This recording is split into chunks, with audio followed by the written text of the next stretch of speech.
Hello বন্ধুরা, কেমন আছেন? আশা করি ভালো আছেন। গত লেকচারে আমরা শিখেছিলাম দুইটা বা তার অতিরিক্ত ম্যাট্রিক্স যদি থাকে তাহলে সেটাকে যোগ বা বিয়োগ করি কেমন করে। আসুন আজকে জেনে নিই দুই বা ততোধিক ম্যাট্রিক্স থাকলে তাদের গুণফল কেমন করে বের করা যায়।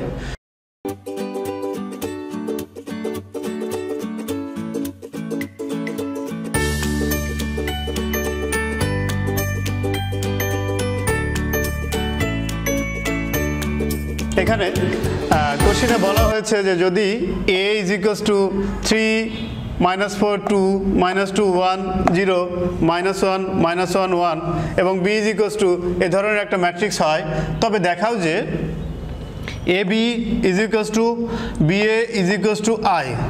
আসলে কোশ্চেনে যেটা বলা হয়েছে এটা একটা থ্রেড ছাড়া কিছু নয়। মূলত আমাদের উদ্দেশ্য হচ্ছে নিয়ম শিখবো, ম্যাথস না। মুখস্থ করা ছেড়ে দিব, পদ্ধতিগুলো আয়ত্ত করার চেষ্টা করব। আসুন তবে একটা শিখে যেন এই ধরনের অসংখ্য ম্যাথসের উত্তর করা যায় সেই পদ্ধতিটাই জেনে নিই। মূলত এখানে যা বলা হয়েছে দুইটা ম্যাট্রিক্সের গুণের কথা বলা হয়েছে, এর চেয়ে বেশি কিছু না। হ্যাঁ দেখেন, এখানে কিন্তু বলা হয়েছে এ বি, মানে কি এ ম্যাট্রিক্সকে বি ম্যাট্রিক্স দিয়ে গুণ করো, এবং এই পাশে বলা হলো কি বি এ, মানে এবার শুধুমাত্র অর্ডার চেঞ্জ করা হয়েছে, বি ম্যাট্রিক্স দিয়েই এ ম্যাট্রিক্সকে গুণ করতে বলা হয়েছে। আর রেজাল্ট স্বরূপ কি দেখানো হয়েছে? এখানে আই দেখানো হচ্ছে। আই কি আমরা কিন্তু প্রথম লেকচারে দেখেছি, আই হচ্ছে আইডেন্টিটি ম্যাট্রিক্স বা অভেদ ম্যাট্রিক্স। এখানে আমরা যদি গুণ করি, গুণ করার পরে এ বি কে গুণ করলেও আই আসবে, বি এ কেও গুণ করলে আই আসবে, এটাই কিন্তু তাদের আসলে চাওয়া। আসুন তবে দেখা যাক যে এ আর বি কে গুণ করি কেমন করে, এইটা আগে শিখে নিই।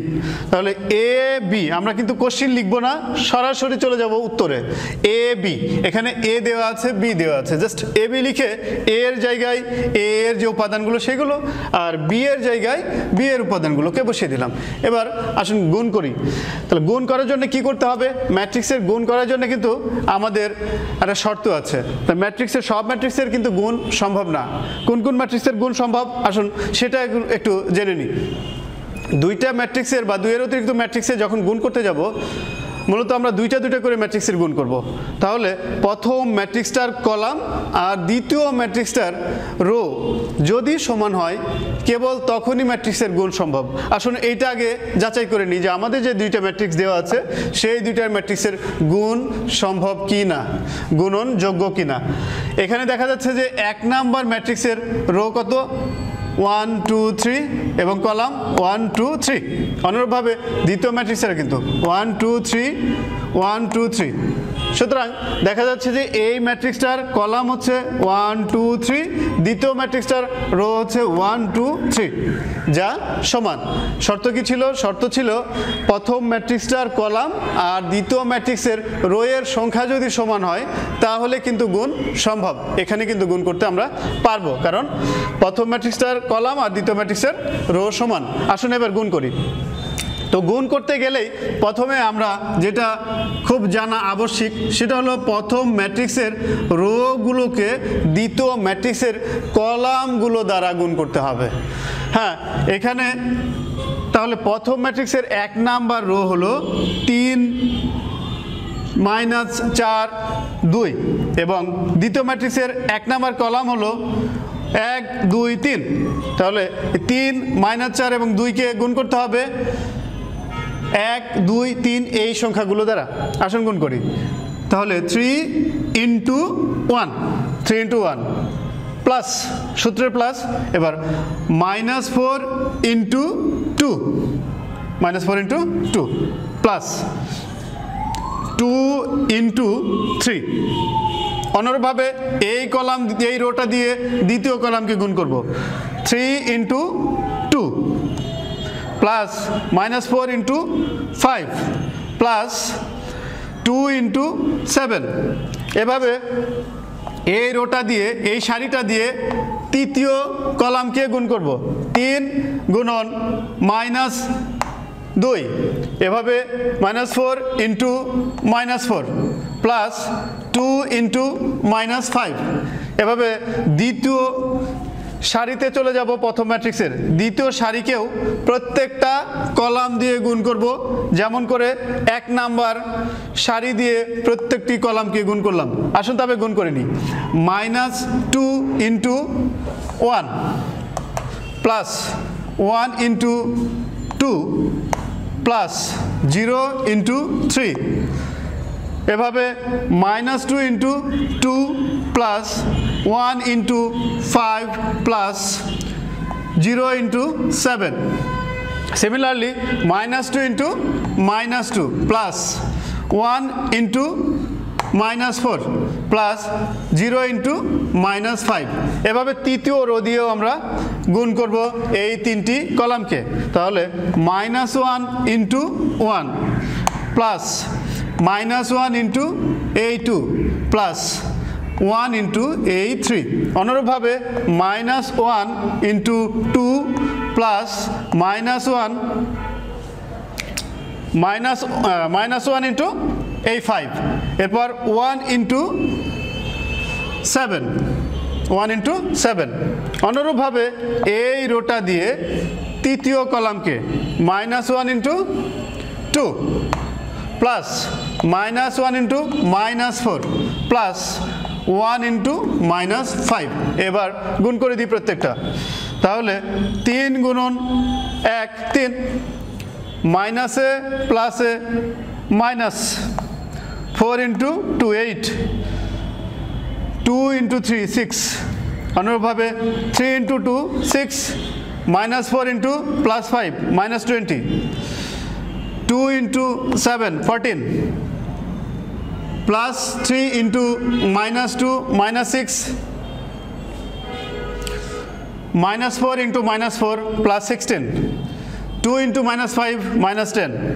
Similarly, -2 × 1 -2 plus 1 × 2 2, 0 × 3 0, -2 × 2 -4, 1 × 5 5, 0 × 7 0, -2 × -2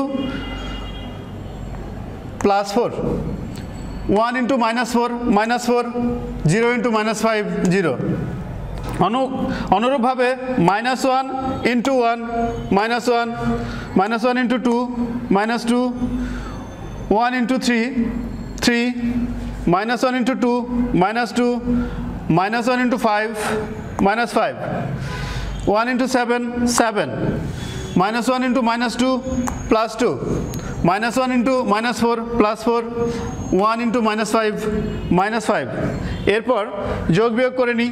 দেখেন এখানে 3 আর 6 এই দুটো কিন্তু পজিটিভ, তো 3 + 6 9, 9 - 8 1, এভাবে 6 পজিটিভ 14 পজিটিভ, 6 + 14 হচ্ছে আমাদের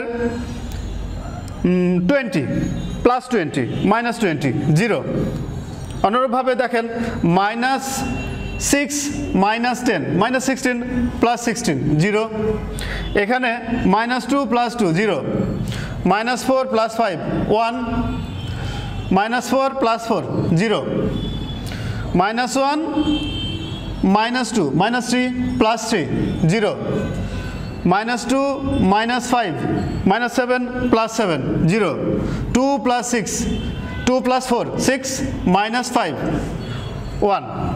তাহলে দেখা যাচ্ছে যে এখানে যে ম্যাট্রিক্সটা আমরা পেলাম সেই ম্যাট্রিক্সটার ডায়াগোনাল বরাবর মানে কর্ণ বরাবর দেখা যাচ্ছে সবগুলো উপাদান 1 আর বাকি সবগুলো 0।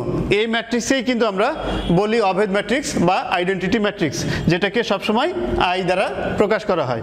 অনুরূপভাবে আমরা যদি বি কে এ দ্বারা গুণ করি তাহলে এই কন্ডিশন চলে আসে, আমরা বি এর জায়গায় বি এর উপাদানগুলো এ জায়গায় এ এর উপাদানগুলো লিখে গুণ করলে দেখা যাচ্ছে যে 1 × 3 3 plus 2 × -2 -4, -2 × -1 শুধু 2, এভাবে 1 × -4 -4, 2 × -1 2, -2 × -1 2, 1 × 2 2, 2 × 0 0, -2 × 1 -2, 2 into 3 6, 5 into minus 2 minus 10, minus 4 into minus 1 plus 4, 2 into minus 4 minus 8, 5 into 1 5, minus 4 into minus 1 4, 2 into 2 4, 5 into 0 0, minus 4 into 1 minus 4,